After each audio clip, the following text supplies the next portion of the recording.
بخیر بچه‌ها، درود بر شما. اومدم در رابطه با بازی الین آیزولیشن صحبت کنم. مثل ویدیو نوسفراتو متن خاصی براش ندارم و یه نکته جالبی که میتونم بگم خیلی جالبه. دقیقاً بعد رکورد همون دارم این ویدیو رو رکورد کنم.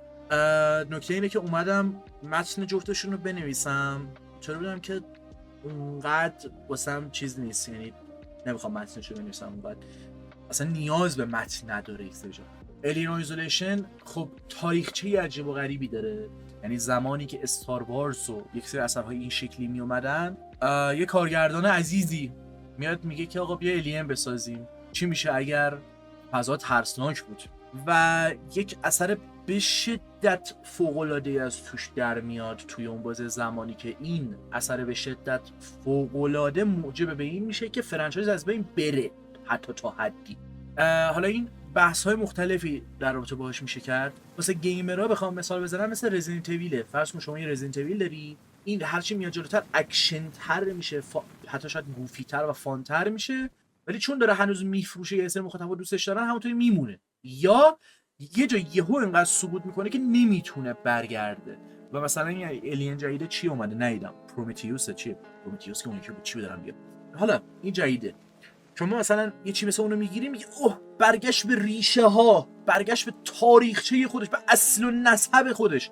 خب اصل و نسب خودش چیه؟ اون الین اولی. حالا چرا مهمه اصلا شما هم چیزی رو بدونید؟ یه نکتهش اینه که خب الین خیلی وحشتناک میلک شده و تو هر میدیوم الین آیزولیشن هم تنها گیمی نیستش که شما از الین دارید، خیلی گیم دیگه هم هست، حتی الین ورسس پردیتور ها. منتها الین آیزولیشن بهترین گیم الینی که میتونید بازی کنید، جایی فراتر میره و میشه گفت این بازی خیلی محصول خاصیه که صرفاً به الین بودن خودش خلاصه نمیشه. خب و یکی از بهترین بازی‌های سروایوال هارریه که یک سری جاها خیلی دوستش دارن و توی اون کاتگوری و ژانر خودش طرف اینه که برو اینو بازی کن، نه به خاطر اینکه الین، نه به خاطر اینکه فیلماش خوب بوده، نه به خاطر اینکه همچین تاریخچه‌ای داره. هرچند باز از یه دید دیگه‌ای هم اهمیت داره به تاریخچه‌شو بدونید. چرا؟ شما اگر برید در رابطه با پروداکشن این اثر بخونید و ببینید و این حرفا، اثری بوده که به شدت دقیقاً می‌خواسته حس اولین فیلم رو در بیاره. یعنی تا حدی که مثلا، حالا شوخی طور میگم، ولی شوخی طور میگم، ولی اینطوری بوده که مثلا اوکی ما دیولپرامون رو بذاریم 36,000 بار فیلم اولی الین رو ببینن، قشنگ مایندستشون کلا بشه این فیلم، از وجود این فیلم و اون کانسپت آرتاش و همه این چیزای ریورس انجینیرینگ بزنن و بیان چیزای جدید خلق کنن و اصلا صرفا یک اثری باشن که یک ادای احترام توخالی به الین اولی، یا نه میتونن چیز جدیدتر و فراتری رو هم ارائه بدن که به نظر من میدن و نمیدن. الین آیزولیشن، من یه ریویوی خنده نوشتم براش تو استیم، همونو میگم. فرض کنید تام و جری دارید بازی میکنید، هارر، ولی هر چقدر اون بخش قضیه پرفکته، خود کارتون تام و جری داستان بیشتر و کاراکترهای جذاب تری داره تا الین آیزولیشن. الین آیزولیشن ترکیبی از یک شاهکار تکرار نشدنی که واقعا هنوز در رابطه باهاش صحبت میشه و بهتر هم که بشه و به حق داره میشه، و یکی از میدیوکورترین و افتضاح‌ترین چیزایی که میشه بازی کرد. کاملا حتی تجربه‌م هم یک سری جاها 50-50 بود، نمیگم کاملا 50-50، بیشتر اینطوری هم که 30-40% بد، اون 60% بقیه، مثلا 70% بقیه عالی، فوق‌العاده. چند تا چیز میخوام بگم قبل اینکه یادم بره، خب چون هیچ متنی ننوشتم و الان فلبده‌های دارم این ویدیو رکورد می‌کنم و حتما نوسفراتو، چون نمیخوام خیلی ریزبینانه وارد یک سری مسائلی مثل لول دیزاین، انوایرمنت، گرافیک فیدلیتی و چیزای این شکلی بشم، یک سری هاشو که اصلا اشاره نمی‌کنم، یعنی گرافیک و اینا رو که اصلا ول کن. یه سری جاها انگار هم میخواد شو آف کنه، بیشتر شبیه کمدی میشه، چون خب الان بعد 20 سال دیگه گرافیک نداره. نمیگم بازی 20 سال پیش اومده، ولی کلا بعد یه مدتی دیگه اون گرافیک رو بالاخره از دست میده اگه نخواد با یک آرت دایرکشن و یک استایل به خصوصی جلو بره. ولی با این حال هنوز توی 2025 شما بازی رو میرید، واقعا بازی چشم نوازه و خیلی اتمسفریکه و خیلی خوب شما رو توی اتمسفر خودش قرار میده. ولی این واسه من مهم نیست، مهم اون AI قضیه است، اون بخش AI که یک چنلی هست به اسم AI and Games در رابطه با AI گیم های مختلف صحبت میکنه. عکسشو توی ویدیو میذارم، برید نگاه کنید. شاید حتی لینکشو گذاشتم توی دیسکریپشن اگه فراموش نکنم یا تنبلی نکنم. در رابطه با AIش به خصوص پیشنهاد من اینه شما حتی اگه قرار نیست این بازی رو تجربه کنید، از الین هیچی نمیدونید، نمیخواید هارر بازی کنید، هر بهونه‌ای برید در رابطه با AI این بازی، اگر به ویدیو گیم علاقه دارید، در رابطه با AI این بازی ببینید چجوری کار میکنه. بازی اینطوری که چند تا AI مختلف رو هم سوار شده. مثلا خب خود الین AI خودشو داره که به نسبت شما ادپت میکنه. یه AI دایرکتور هست که کارگردان بازیه و یک سری جاها کارگردان بازی، که اون کارگردان که میگم منظورم دایرکتور AI، اون کارگردان بازی میدونه که مثلا الین کجاست، شما کجایید. ممکنه بعضی موقع الین رو به سمت شما بفرسته برای اینکه اون تنشن قضیه رو برای بالا حساس تر کنه، چون میگم یه موزیکی صداش بلند شه این حرف، ولی الینه نمیدونه شما اونجایی.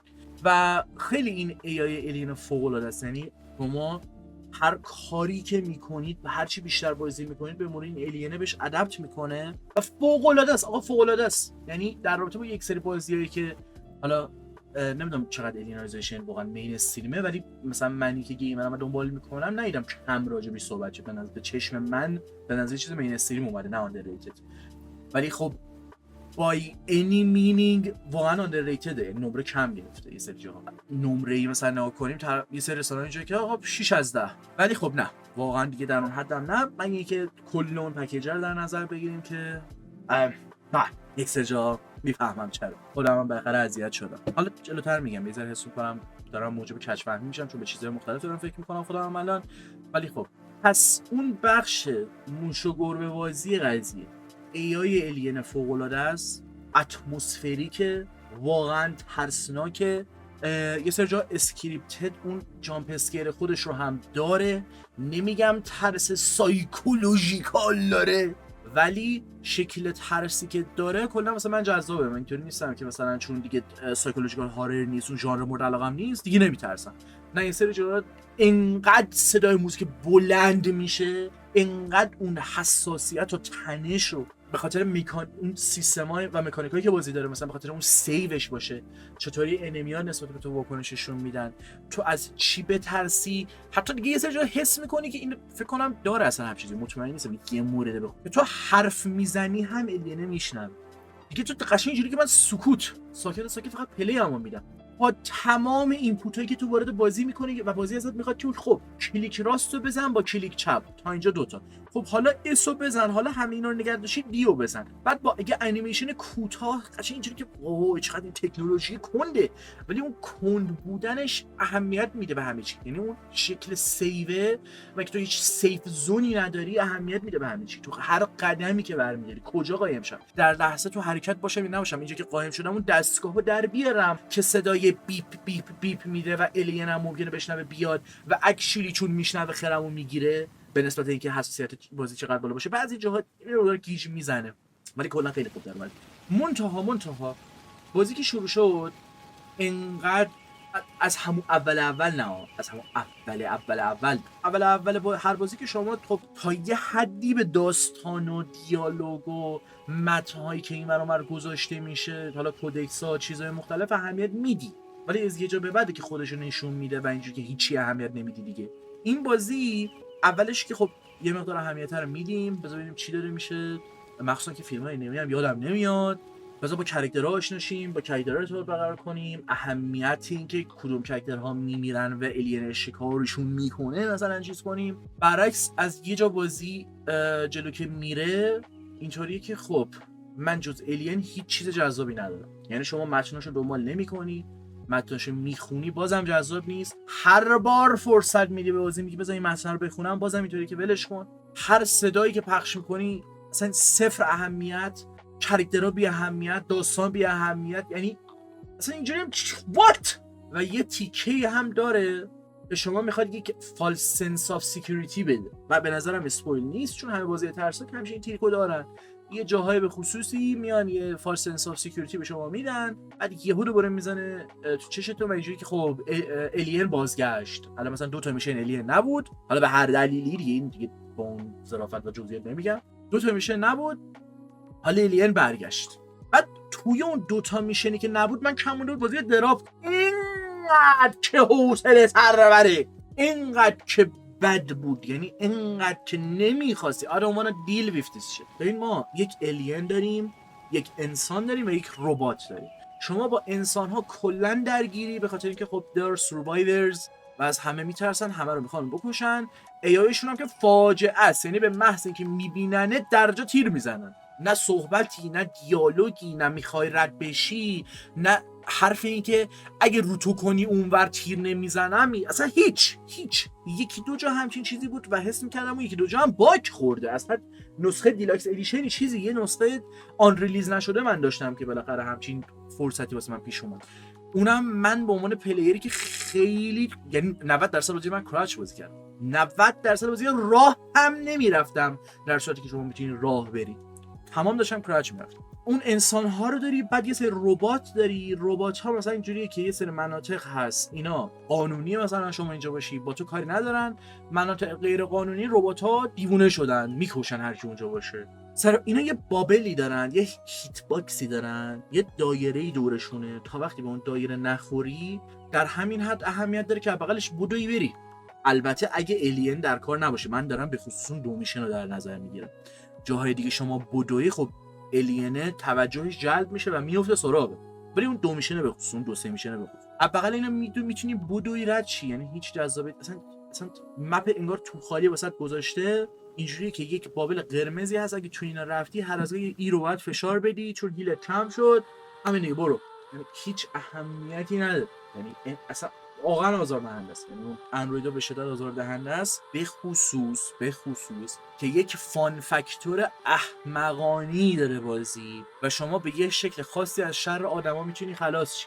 خب میتونی یه نویز میکر بندازی بغل آدمه، الینه میاد، میشینه که الینه هست، الینه میاد اون آدما رو میزنه، شما هم میری پی کارت، رد میشی، چون حواس الینه رو هم پرت کردی هم آدمه رو. خب ولی این اندرویدهای کوفت زهرمار، این ورکینگ جوها، این ربات ها، الین میان هم انگار نه انگار، مثلا الین با اونا کاری نداره، ربات هم با اینا کاری نداره و همینجوری بغل هم جفتشون دنبال منه. یک جای به خصوصی حس می‌کردم که چه تفکری پشتشه، خب چون یه جاهای این اندرویده حالت توتوریال داره، یعنی تو بیا با این ور برو، با اخلاق این آشنا بشو که با اون اصل کاریه، با اون الینه بتونی خودتو هندل کنی، منیج کنی همه چی. مثلا یه جایی به خصوصی توی بازی میرسه، میاد میگه من هم به تو الین رو میدم، هم آدمه رو میذارم، هم ربات رو میذارم، هم یه موجود کوفت زهرمار دیگه ای، همه اینا رو حالا همزمان منیج کن. در حد یکی دوتا میشن فام، در حد یکی دوتا میشن تازه جالب بود و خیلی خوب در اومده بود اینا کنار هم، ولی وقتی سواشون میکنی خیلی خشک و توخالی و حال به همزن و به درد نخور. قابل بحثه. من سر این قضیه نظرهای متفاوتی شنیدم، یه سریاش به نظرم توجیه بوده، یه سریش به نظرم دید جالبی بوده، ولی اون تجربه اولی که من با الین آیزولیشن داشتم، اون مسیری که من باش داشتم این بود که داره باعث میشه من بازی دراپ کنم. من بازی دوست دارم، لذت بردم، حتی تصورم این بود که مثلا اوکی اگه بازی 20 ساعته من 2 روز تمام میکنم، تو 40 ساعت به من وقت بده من تمام میکنم، تازه 30 ساعت هم بازی میکنم، یعنی لذت میبرم. جفت DLC هاشو رفتم، جفت DLC هاش ولی چون تو هر دو DLC با الین سر کار داری، هر چقدر هم که هر کدوم از میشنا نهایت اصلا انگار 5 دقیقه تا 20 دقیقه است رو هر دیفیکالتی، چون با الین سر کار داری باز اون جذابیت خودشو داره، باز اوکیه، یعنی یه تایم بیشتری رو داری شما مصرف میکنی جهت اینکه با اون الینه تاموجری بازی کنی. ولی خود کمپین اصلی من اینجوری هم که یه سری اذیت و من اینو نمیخوام دوباره برم، مخصوصا که روی دیفیکالتی هارد رفتم و فکر کنم اینو مطمئن نیستم، یعنی همون موقع که رفتم متوجه نشدم و مثلا دیفیکالتی اینجوریام که رو سخت این حالت فکر کنم بازی تموم میشه نایتمر باز میشه، اینو مطمئن نیستم. ولی اینطوری هم که دوست دارم نایتمر برم، ولی برای این کار چیکار کردم؟ اینطوری بودم که اوکی استارت نیو گیم، کل گیم از اول باید برم، چپتر سلکت نداره، نمیتونم انتخاب کنم مثلا کجا و کجا و کجا رو با هم برم، یا نمیتونم این انتخاب رو داشته باشم که آقا من این لول ها رو میخوام اسکیپ کنم، من این لول ها رو نمیخوام برم. خب یعنی اصلا به ریپلیابیلیتی انگار کاملا فکر نشده، هر چند به نظرم به خاطر اون داینامیک بودن رفتار الین و اینکه اتفاقا 99% جای اسکریپتد نیست و خیلی جذاب اون بخش تاموجری بودن بازیه. اگر یک سری آپشن ها رو این بازی داشت، شما راحت مثلا 50 ساعت، یا اگه بگیم بازی 10 ساعت کلا 50 ساعت می‌خواستی با بازی وقت بگذرونی، یه چیزهای مختلف امتحان کنی، میشنه مختلف و خوش بگذرونی، با الینا رفیق شی، با هم برید سفر، چیزهای مختلف امتحان کنید، اندرویدا این ربات‌ها رو از بین ببرید. ای خدایا. ولی آره، الیان ایزولیشن بازی خیلی دوست داشتنی بود، خیلی از تجربه‌ام لذت بردم و خیلی خوشحالم که اصلا تونستم بالاخره برم. نمیدونم از کی تو لیستم بوده. Only God knows, only God can judge me. خیلی خیلی خیلی وقتی میخواستم برم و بالاخره این فرصت رو داشتم و خوشحالم هستم بابتش، چون در نهایت تجربه‌ای که با تمام اون اذیت‌هایی که دارم میگم اینطوری نیستم که بخوام از اون لایبرری خودم حذفش کنم. با اینکه الان متن خاصی نداشتیم، فعل بداهه تا الان من 20 دقیقه رکورد کردم. اودین رحم کنه. اگه متن مینوشتم، مخصوصا که یه ذره درگیرم بودم سر این قضیه که اوکی متن بنویسم، چقدر راجبش بنویسم، راجب چه چیزای مختلفی بنویسم، به کاراکترها چقدر بپرم، مثلا به اینکه چقدر به اون الین اوریجین اهمیت میده، اتمسفر، فلش بک، حتی یک سری جاها انیمیشن ها. ولی مثلا همین صحبت انیمیشن شد، یعنی هر چی بود اینا داشتن گوشن رو خود الینه. خب صدا، حضورش، انیمیشنش، شکلی که از ونت میاد بیرون، حرکتش it's just so elegant. واه خیلی خوبه. اگه اهل بازی‌های ترسناک هستید و هنوز تجربه نکردید، پیشنهاد میکنم. واقعا چیزی نمیمونه مثلا جا بندازم. صرفا نهایت چیز دیگه ای که میتونم بگم اینه که یکی از موزیکاشو خیلی دوست داشتم، یعنی واقعا اینجوریه عجب موزیک خوبی به جای که ترسناک باشه هد میزنن، چون که اوه گاد دیم عجب موزیک. من خیلی موزیک خوبی بود دیگه. داستانو گفتم، گیم پلی و گرافیک و ای آی اند گیمز یادتون نره برید ببینید اون ویدیو مد نظر رو. این چیزا رو گفتم. شاید بعدن ویدیوی دیگه هم درست کردم در راستای الین ایزولیشن، چون تو ذهنم هست و به شکل‌های مختلفی در رابطه با چیزهای مختلفی توی اثر میشه صحبت کرد و خیلی این دیتیل شد و حتی فرصت این داد که یه ویدیو کامل داشته باشه برای خودش. برای همین باید ببینم چی میشه. ولی می‌خواستم این دوتا ویدیو رو رکورد کنم، نوستراتو با الین ایزولیشن ها، به خاطر اینکه می‌خواستم اثر بعدی که می‌خوام تجربه کنم و استارت بزنم. بعد دیدم یه ذره تو کتم نمیره، یعنی اینجوری بودم که من هنوز صحبت دارم راجع به اون اثر رو بکنم، نکردم. اثر بعدی هم استارت کنم، باز اشتباهایی که طی این سال‌ها تو یوتیوب کردم تکرار میشه. پس بذار یه صحبت کلی در رابطه با فرست ایمپرشن و تجربه اولیه‌ام بکنم. حالا مخاطبام که شما باشید، امیدوارم که لذت برده باشید این حرفا. اگر چیزی در رابطه با الین ایزولیشن هست، یه شکل ترس به خصوصی تجربه خاصی داشتید باهاش که لذت بخش بوده یا حتی خیلی آزاردهنده بوده، آقا مثلا من یه جایی بوده اصلا که این مشکل خورده، هر چی شده من یه جا قایم شدم الین نمیره، هر کاری میکنم نمیره، ریسورسی هم نداشتم، برای همین مجبور شدم برگردم سیو مثلا 30 دقیقه قبل مثلا. یا نه یک سری جا بوده اون حالت تاموجریه دیگه انقدر هر دفعه منو پیدا میکرده که دیگه قشنگ اینجوری هم داشت تو دارید صدای سر منو میشنوی، اصلا تو فراتر از این رفتی که از طریق میکروفون صدامو منو بشنوی، تو دارید تو سرم میدونی من قراره کجا برم. چرا من تو اونوری من درو باز میکنم میرم این تو یهو اینجوری که دالی مگه من باز شوخی دارم؟ یعنی چی ای بابا؟ چیز دیگه نمیمونه. کامنت توی یوتیوب و حالا هر جای دیگه که دوست داشتین این صحبت ارتباط فراموش نشه. ممنون میشم. دمتون گرم و شب و روزگار خوش.